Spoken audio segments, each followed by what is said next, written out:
Ladies and gentlemen, welcome to the Arlen Podcast. I'm your host, Eli Detter.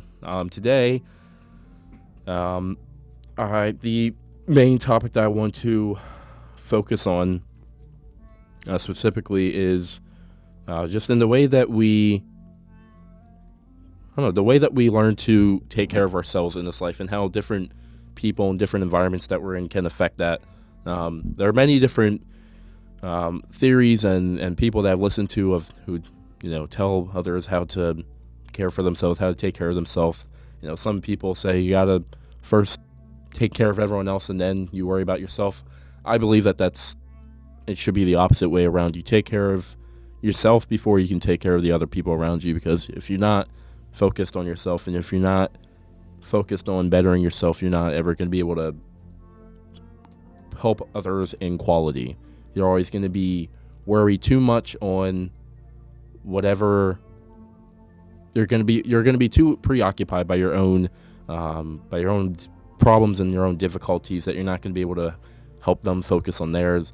And I think that if you're not in a spot where you can help others without bringing them down in the process, then again, like I said, there's no reason to be in that area.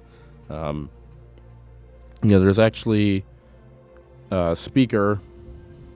His name is Jim Rohn. And one of his quotes is, instead of trying to take care of other people, you got to take care of yourself for other people. You take care of, and his exact quote was, "I'll take care of myself for you if you take care of yourself for me." And it's just talking about how instead of having to be I'll take care of you, I'll do all this for you. No, do the stuff for yourself, because that in turn is automatically going to help that person. Your presence, if you heal your presence and if you heal your own spirit, your spirit is automatically going to affect others in positive ways. And the last thing you want to do is be the person that when you're around other people, you bring them down and you are the one that, hurts their soul and hurts their spirit. You want to be the one that helps them, that makes them feel appreciated, that makes them feel as if they have healed themselves. And we can't do that, again, if we're still focused and worried about, the problems that we're facing. I don't think that it's fair for us to tell someone else how to live if we haven't really ever truly learned how to do that ourselves. And I know that it can kind of feel weird and difficult trying to kind of figure out how you take care of yourself without being selfish. But I also think that's also just the unfortunate side effect, is that it's going to feel selfish when you're focused on your own success or focused on your own progress. It's going to feel like all you're doing is worrying about yourself. And that's the truth. That's where you should be. You shouldn't be focused or worried about the rest of the world. Sometimes you just need to focus at home and focus on yourself.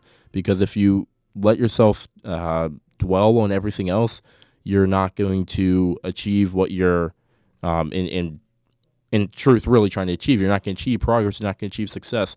All you're going to be is too preoccupied on everyone else. So I ask that you do be selfish sometimes, in that way of sometimes you just need to focus on yourself, focus on what's in your heart and what's in your mind, because that is what in reality is going to shape your future. Your future is not truly shaped on how many people you helped, how many people you assisted. That really doesn't change anything. It might help your conscience and it might help you feel better about yourself, but in all reality, it's not doing anything for your future. It's not doing anything for the progress that you want to achieve. All you're doing in that sense, you're being even more selfish, because again, it's going to appear more that you're doing it for the potentiality of you just, I don't know, of what you're doing now is going to boost you. No. Yes, being kind to others is great. Of course you should do it, but it's not going to get you that much farther in this life than, being yourself will. And it's not going to it's not going to make anyone approve of you more if you say, I helped this many people, learn who they are and this stuff. Again, that's great that you did that. That's wonderful. But how does it help your future? I think that you always have to be focused on how the things you are currently doing help your future. Helping other people is polite, helping other people is kind, helping other people is awesome, but focusing on yourself and focusing on your own abilities and your own goals and your own, mental state is what's going to, guide you through the future. It's like the way I always say that, motivation is what helps you begin, but inspiration is what helps you finish. Inspiration and discipline are what help you to finish the project. Helping other people is a great way to begin, but helping yourself is a great way to finish. It's not ever going to... I don't think you're ever going to reach the point where you're like, oh, I've helped enough people in my life that I feel like I don't need to help anymore. You're never going to feel fully satisfied. So if that's the way you're going to go looking for that, I suggest you find a much more fulfilling way. Because I can tell you from experience, no amount of helping, no amount of assisting other people is ever going to make you feel fully satisfied with where you are in your life. Sure, it can make you recognize that maybe you're not in such a bad spot, but it's never going to fulfill you in the way that you wish it would. You're always going to feel like there's always more. It's that like existential search for more that we all go through. Whether it's whatever we currently have, we need to have more of it. We need to have more money. We need to have more friends. We need to have more. Gosh, I don't even know. Whatever we currently have. For some reason, we feel the need to attain more because it feels good, and we pay attention to things that feel good to us. We pay attention to things that make us feel happy or make us feel joy or excitement, or we pay attention to things that make us feel emotions. I think it's ridiculous that, some people look for the things that make them not feel good, and they focus on those things because for some reason they feel that they deserve to feel the pain that those things give them. And that is the biggest mistake of all. I can say this right now. There is no one in this world that deserves to feel pain for something or pain from something, because that doesn't help them. Someone actually just maybe 30 minutes ago, we were talking about my future. In the future, I'm leaving for the Marines, and they asked me if I was getting nervous at all, and I said no, because getting nervous isn't gonna help me or isn't gonna change anything. The more nervous I get, the less likely I am to finish. So no, I'm not nervous, not because it's not terrifying or it's not scary, but because getting nervous or worrying about it is not gonna solve anything. I don't. It's not even something I really talk about because whenever I do something big and new that I'm doing, I may, even if I feel a little apprehension towards it, I'm not, running around being like, gosh, I'm worried, I'm nervous, I'm concerned. No, I'm just like, this is something that is important to me, so I'm going to treat it with the respect it deserves, but I'm not going to spend my whole day worrying about it because, again, it doesn't boost me further in my process. It's not going to help me achieve anything. All worrying does is just make you more paranoid and more stressed out, and that's the last thing any of us need. None of us need to be stressed out over small things, but we, for some reason, allow society to stress us out about all those small things. We allow ourselves to get stressed out about, school and about work and all these things that, in the big scheme of things, sure, they're important, but how much are they really that important? How much is that grade you get on that test important to the way your life is going to go?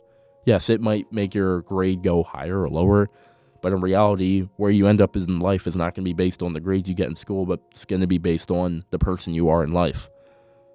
Sure, you might get into a better school because you have better grades, but you're going to feel more satisfied if you got into the school that you really wanted, not because you got the best grades you could, but because you were the best person you could while doing that. It's all about the mentality when you do something. It's not that doing these things isn't great. It's absolutely awesome.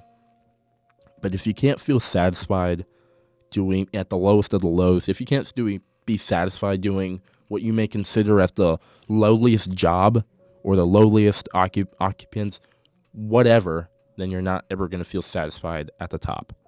If you can't be satisfied walking in the valley, you're never going to be satisfied when you get to the top of the mountain. And that's maybe the hardest thing for people to recognize or realize is that as beautiful as the top of the mountain looks like, you got to first go through the valleys. If you're walking along a mountain bridge, there's going to be highs and there's going to be lows. You might fall, you might slip on the way down, you'll lose your footing, but if you focus and you pay attention, you'll regain it. And you'll be more in tune and more satisfied with yourself. I don't think anyone's ever been satisfied if they were handed something in their life that they should have been more difficult to acquire. Whether it was, I don't know, something that they say you were saving up money for a car, and at the end of all that, someone just gave you the car. Sure, you would love, you'd love the fact that you have the car, but how satisfied would you be? Like, oh no, okay, so I saved up all this money and worked this hard, and now I kind of have nothing really to reap at the end of it. Sure, you have that saved up money, but you felt more satisfied with the fact that you were saving that money, that you were being disciplined and learning how to spend, how not to spend. And it's that thinking where, yes, it's great that you were thank the people that gave it to you, but also realize that in life it's not always going to be that luxurious and that simple. More often than not, it's going to be a lot of times you're going to fight for something. You're going to spend a lot of your life focused on something, but it's almost never going to end up the way you thought it was, or the way you thought it was in the beginning. It's never going to end up that way, because it's just not the reality of life. I made a video last week where I talked about how life in its entirety is just not fair, and how I hate to use the word, but I despise people who complain about life not being fair, because in all truth, life doesn't owe you anything. This world does not owe you a single thing. And the people that go around their life complaining when what they get isn't what they thought or what they feel they deserve, it's like the few times in my life that I get angry, that's when I get angry, is when people, they demand that they deserve something or that they don't deserve something. I'm like, it doesn't matter that much. What you've been given is what you've been given. What was taken from you was taken from you, and you either will be able to get it back or you won't. There's things that are taken from us that, break us and that make us just wonder what all this really is about. In that video, I had mentioned that I always talked about how it was so unfair that I had to be separated from my birth parents, and then, had to go through the whole adoption process. And that's one thing that I'm like, what was given to me is amazing, and I'm very thankful for it. But what was taken from me will always hurt. And it's not, and that's why I say that it's hard to understand that you can't always focus on what's fair and what's unfair, because it's just not healthy. If you start thinking about it, then you're gonna realize all of this doesn't make sense. Or I could make a list of all the things that are in this world that make no sense, that people have to go through. That people have to go through divorce, that people have to go through hunger, starvation. Like I think I brought up human trafficking, sex trafficking, that people have to go through. The pain of having a broken heart, all this stuff that it shouldn't make sense that we have to suffer it. But then you have to think maybe there's a reason that we suffer. And it's not because there's a higher being that hates us. It's not because there's a higher being that says, I need to teach you a lesson. No, it's a higher being that says, maybe the suffering that you're going through is necessary for you to grow.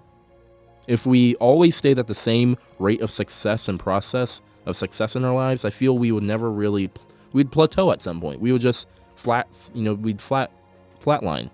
We would never get better. We would never see a real change in ourselves, because we're just moving at the same pace. If you're running a race and you're like, I need to run faster.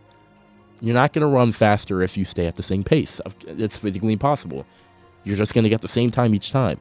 If you want to get faster, you have to run faster. You have to realize the speed you're running and be like, okay, I know what I'm running. I need to go faster. And that's the same way in life. It doesn't mean rush through your life. It means realize that you're going at a pace that's not acceptable to the progress you're trying to achieve, and you run faster. You move faster. You decide to live a life that isn't filled with you stopping at every single viewpoint or every single outlook in your life and looking out at all that you've achieved. No, you say, all right, it's great. I achieved all that. I'm going to keep working to achieve more. I think that is the one spot in our existential search for more, it is acceptable to want more success, to want more capability. I think that it's important to always search for more in that aspect, but not get greedy. When you reach the top, accept the fact that you are at the top. Don't try to be like, well, I gotta get more. No, there's a point in our lives where we have to accept that we reached a point and we have to, quote unquote, retire from it. We have to realize we achieved what we were meant to achieve, and now it's time to let ourselves rest. And that's not always easy. I hate having to be told that I am doing too much and I need to just calm down and rest. But I always look back and I realize maybe I am just always searching for more. And for some reason I'm not satisfied even after I achieve all there is to be achieved. For some reason I can't accept the fact that there is a limit at the top. There is a limit to how high you can go. People always say, oh, sky's the limit. It's not always accurate. A lot of times there is actually a limit to how good you can get. A soccer player can only get so good at soccer. And for so long before eventually they get old and they're not able to play. A scholar can only attain so much knowledge before eventually they get to an age where that knowledge becomes irrelevant and they don't need it anymore, and then it's just in their brain. And then again, we get older and we begin to forget and we begin to lose our memories, and that stuff just again isn't important. We have new things that we need to achieve and new things we have to work on, usually our health at that age.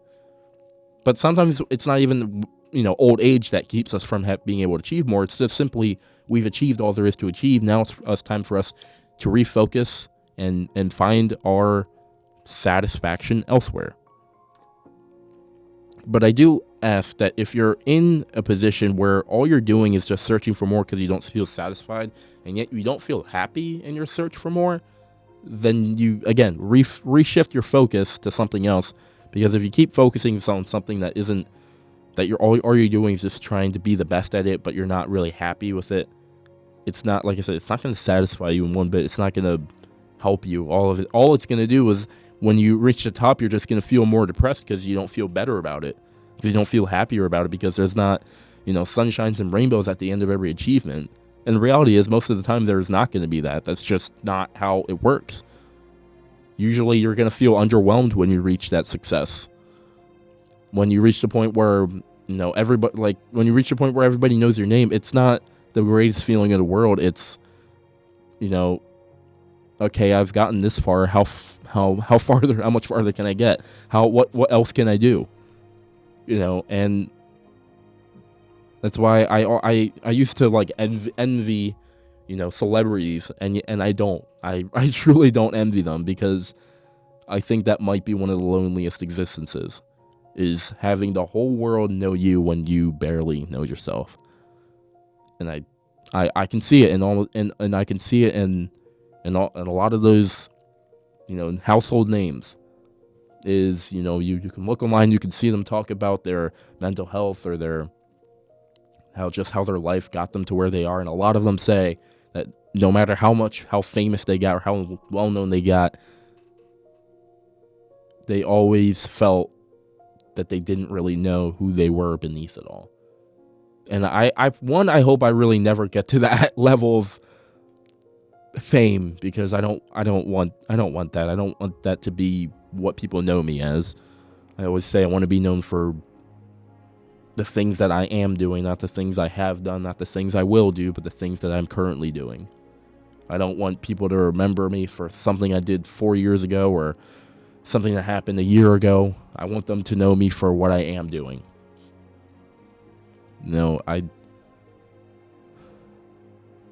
wish that we could all think that sometimes what happened in the past can just stay in the past.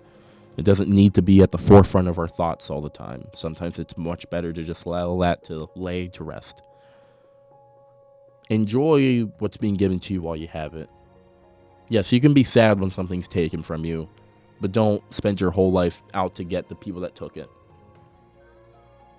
I apologize, and I'm sorry. I apologize for the world, and I'm sorry to anyone who ever had something taken from them from the world that they felt was unfair. But again, I will reiterate, life simply just is not going to be fair. There's going to be things you don't understand, things that hurt, things that just make you want to curl up and not move. But the true strength is in asking for help, offering to help others, and learning that, again, you cannot help the world if you can't help yourself. And I think that's the major theme of everything that I try to say and everything I try to do is I recognize the pain in myself that I have felt and do feel, and I recognize that in others, and for that reason, I want to help those other people, and so that they don't have to go through the same terrible revelations I had to go through to get where I am today. So with that in mind, thank you all for sticking with us through this podcast experience. And like I said, this is one of those things that we've reached a level that I never thought we'd reach, and I can't wait to see where else we get to. Thank you all for listening to this episode of the RLM Podcast. I'm your host, Eli Detter, and I wish you all a wonderful day.